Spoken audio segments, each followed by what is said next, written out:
Hello and welcome to our second HR on the Offensive Live. It's not a podcast. I was about to say it's a podcast. No, this is a live stream. This is a stream going out across LinkedIn or on YouTube. And it's myself, Chris Howard, and the fabulous Debbie Mitchell back for week 2. Again, back Debbie, week you're right. 2, back for week 2, but then barred for the next 6 weeks, presumably. Never. Enough, Debbie Mitchell, enough. I would never do such a thing. I would never do such a thing. So listen, Debbie, today, short little stream that we're going to be doing, we are looking at the jobs market and particularly employee experience as well. So as a team, we often talk quite a lot on a regular basis. We talk on a weekly basis about what's going out there in the news at the moment. And we had a conversation a couple of weeks ago where we were talking about, it's January. People are looking at jobs, or traditionally it's seen as January being that time of the year when people start looking for jobs. And that got us talking and thinking specifically around experience and the impact of that as well. So I just wanted to get just a few minutes for you to talk a little bit about that. I mean, you just look at things like what's happening in the press at the moment. We've just heard that Body Shop are going into administration. So, there's stuff around, there's big potential job losses there as well, and the challenges too. Just wanted to get your thoughts, and I think you've got some interesting truths that you wanted to talk to us about today. So let's kick off with that. Yeah, well, last week we did 5 myths. So I thought this week we'd try and balance it a bit more, and we're going to do 2 truths this week. So here's the 2 truths. The first one is that uncertainty is unsettling. And the second is that experience is everything. So we've got the first one, and then we've got a response to that. So I guess we go back a step, and to your points that you just made around what's going on out there in the market. We are typically seeing January as, a really good marker for what the job market is doing. And we kind of wondered why January, but then of course you remember it's New Year, New Me stuff. I knew I'd do jazz hands at some point in this live. Well, I did it last weekend, didn't I, with the whole live thing? So maybe that's just our trademark. It's a thing. So we do. We think about that kind of New Year, New Me. Maybe I've just decided I need a fresh start. I'm going out to find my new job. Or maybe at the end of last year, I had my review. I see some new opportunities. I see some career development pushes that I could go for. So we just kind of recognize January as individuals as being that chance to just kind of push ourselves out a little bit more. And for business, it's often a new budget cycle. It's often thinking about what's the strategy for the coming year or the coming 2 years, resetting some of those goals, new targets. Sometimes it's new product launches, new service lines. So there again is a need to think about, right, what's coming down the line and how do we resource that? So perhaps some of the shorter term workforce planning stuff, what talent do we need and what skills do we need to bring? So I think all of that kind of looks like January is a good year to put those vacancies out there, and for us, job hunters to start sort of prepping the CV and get ready. So in terms of all of that, it's all really positive. But what we're hearing from commentators, and as you said, what we're seeing in the news generally is a slightly more uncertain story. So we're hearing about lots of layoffs, right? We're hearing about job vacancies are slowing down, and really interesting. I was reading this morning that they're slowing down across most job categories, and where they're seeing a surge is typically around sort of care, nursing, medical type professions. But even in kind of the tech and IT industries or categories, we're starting to see a slowdown of job vacancies there as well. So we're not seeing that normal push. And so if we think about that challenge of the uncertainty, why is some of that happening? It's all sorts of reasons. But in particular, we can look at like what's going on in the UK right now. We're headed full steam ahead towards a general election. A lot of this uncertainty is around politics, economics. These are not my mastermind specialist subjects. I'm more the general knowledge kind of gal. So we're not going to get into any depth around those. But what we can recognize for business is that, there's a general election coming. And as we kind of head to that, what we're going to have is probably the best part of a year. Who knows when the election's actually going to be, of promises and, people call them commitments, manifesto pledges, none of which we can really hold any kind of sway by. So we think we might know what might happen if a certain party might come into power, but actually we don't know, because we don't know who's going to come into power. might all have our own kind of preferences about that, but we don't actually know. So that's uncertain. And so what they'll then do is uncertain. And some of the parties are saying, well, actually, we can't really make any firm commitments or pledges. I think they're probably making some, because we don't know what the state of the economy will be by the time we get into power. So assuming there's a change of power. So all of that is kind of making business uncertain. And what that means is businesses tend to invest less. So they won't make those kind of big investment decisions or location decisions, or, it causes a kind of a stalling, if you like, in some of those areas that kind of impact on to what extent do we start to recruit. And in the shorter term, even though that's not particularly long term, we've got a spring budget coming. So again, normally we'd kind of think, oh great, spring budget coming, let's lobby for lots of stuff. And they're talking about things like, apprenticeships, levies, and, skills focus. But what's the point? Because we don't know whether those things implemented in the spring budget will still be relevant in 6 months, 9 months, 12 months. Yep. All of that that's the chilly uncertainty that we're facing from the outside. And I think then what we have to think about is, well, there's a few other things. I mean, we talked on a podcast, Chris, a couple of months ago with Gethin, Nadine, and Kathy, co-founder of Lace, and we talked about, people are looking for jobs, but they're not actually moving. And testing the water. Yeah, so they're scoping it out. But one of the things that was described to us by Gethin was, they kind of are prioritizing their own well-being. People typically are really focused on that now, and that might be a number of factors. So when we look at what do people want from their employment now, the highest factors typically are around flexibility of hours, around flexibility of working location. Those things rank really highly when we ask prospective candidates what did they want from their job. And actually salary kind of moves further down the line. And I think that kind of speaks to, again, some of that insecurity and uncertainty, because when people are financially unstable, when we're not sure what's going to happen in the economy, for us personally, forget business, for us personally, again, we tend to stop the investment. We might not think so hard about, pushing to buy a house or go on that expensive holiday when we're unsure. So some of that stability kind of that instability is an issue for people. I think then we can then start to think about the response. But before we do that, I'm interested. I mean, do you find that people you talk to are job hunting, Chris?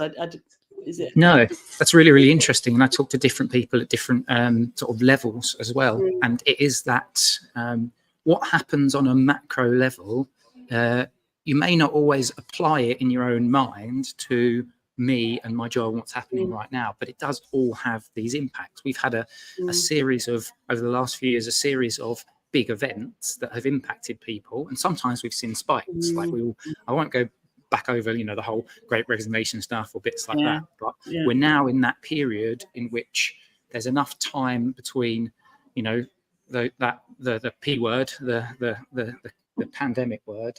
We've had that kind of like the up and down part, and now there's the uncertainty over the new things, the latest things that have come up. So it's really, really interesting that you're saying that. I think it's, as one of your two truths, that truth rings true. Yeah. So what about the second truth then? What's the response? So the response is that experience is everything, right? So we've just talked a bit about what some people want, the well-being focus, the flexibility, the working hours, all that kind of stuff. So I think that's kind of a key part of what is it people are actually looking for when they are thinking about where should they be working. But the point is, our response can be really certain. So whilst all this uncertainty is going on, our response can be really certain. And it's for us as HR leaders, for business leaders, for people managers to think about how do we look at the experience we create for people at work. We've heard a lot about like quiet quitting, presenteeism, all those lovely, hashtags we've loved to use over the last year. The point is they might be willing to stay because they are uncertain and the environment or the economy is unstable, but we want them to stay. We want them to want to stay. We want them to want to be productive and contributing and delivering great performance all the time. So it's not just about, great, we'll, hem them in and, close the gate. Actually, we want people to thrive in that environment and to feel happy and healthy in doing that. So we need to look at that kind of holistic experience. We published last week our white paper on employee experience. Yep. And I have to say to anyone who's listening, either on Catch Up or live, please download it, because it is brilliant and has so much practical advice and information in there. Check it out on social websites. But that white paper is really key in helping people to think about, where on earth do I start on employee experience, right? So that's my first kind of promo campaign. Sorry for that. Or sorry for those who don't like this.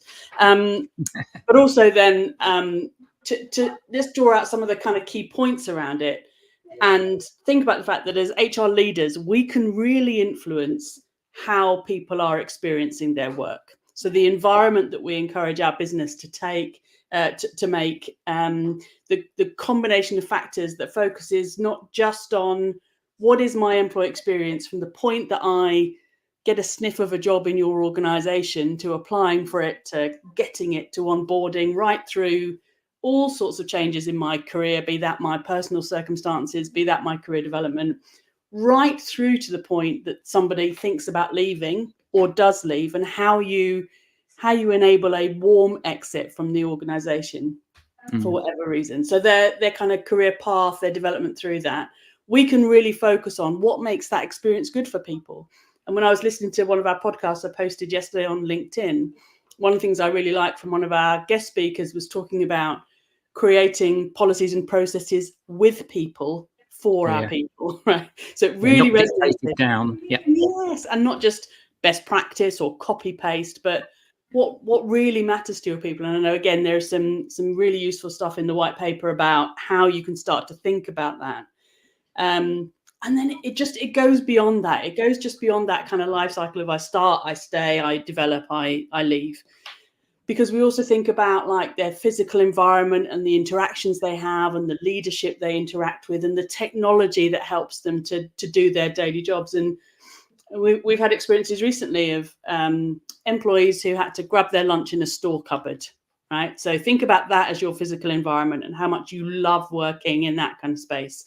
Or where your technology is old and it takes you 20 minutes to log on in the morning, or you're very mobile and it's the heaviest laptop you've ever experienced. So really little things like that kind of technology. Is it enabling you to do your job? Is the system simple? Do you have the training? Is it doing what it needs to do? And then your interaction with customers. Imagine that environment where every day your interactions with customers are difficult. I think about the utilities companies, for example, might be one practical example of that. And that's part of the job, right? That's what the customer service role might be. But imagine that environment where you're not getting the support that you need from your line manager or your colleagues, or you're not getting a break from that intense interaction. So all of those things, I think, are playing into what is my experience like. And it's beyond just that life cycle stuff. It's about how we're fulfilling that role. And fundamentally, there's a big part around leadership. So that's, as a people manager, what's the job of the people manager in creating and enabling that experience, but also as a bigger leadership kind of concept around how is the business led? What kind of cultures and values do you want to create in the business that you are driving? And we see some great examples of that. I was listening to I can't remember his name, Stephen, the Diary of a CEO, whatever it's talking about exactly that, high performance stuff, and some really simple things about what he wants to create in his organization and how that kind of comes to life. So I think, again, sometimes we can overcomplicate it, but actually, he was talking about some really simple examples. And I think there is really practical stuff that we can do. So I think when we think about the uncertainty and the fact that people will stay, we can really ramp up that response in terms of the experience we want to create and making sure that, we are encouraging people to stay because they see value, because they see the purpose, because they know they can contribute and they know that they feel valued and they can thrive and feel well and healthy. And I think if we can put some focus on the experience that we're creating that allows all of that to happen, then we're balancing out that sort of instability that people might be experiencing outside. Yeah, you can't. Oh, sorry. Yeah, no, this is brilliant. This is brilliant stuff. And I think the one thing, just as we wrap up today's show, just that I really took from that, Debbie, is, as you said, just as we got onto the response bit, you can't always control the uncertainty bit. No business can, but you can control your response. And there are some measures that you can put in place, stuff around listening to your people, communicating your people, working with your people when you're building like the your experience, and then also having an understanding of the holistic nature of employee experience. But Debbie, absolutely amazing as always, getting you on, putting the world to rights. Thank you very much for joining me 2 weeks in a row. Thank you very much for having me 2 weeks in a row. Yeah, it's been lovely. And if you want to obviously find out about our campaign, which we've run, which is the EX Revolution, you can go onto our website. I think it's lacepartners.co.uk/EX Revolution. We've got a whole host of podcasts and stuff. There's a brilliant one from Gethin, as Debbie referenced. We've got a white paper. We've got a model which we talk about, which is that physical, digital, the different types of interactions with regards to the employee experience as well. And we've got podcast the works. So Deb, thank you very much for joining me. We will be back next Tuesday for another one of these fantastic live stream podcasts. Let us know how you think they are going. But from myself, from Debbie, thank you very much. And we'll see you next time on HR and Defensive Live. Thank you.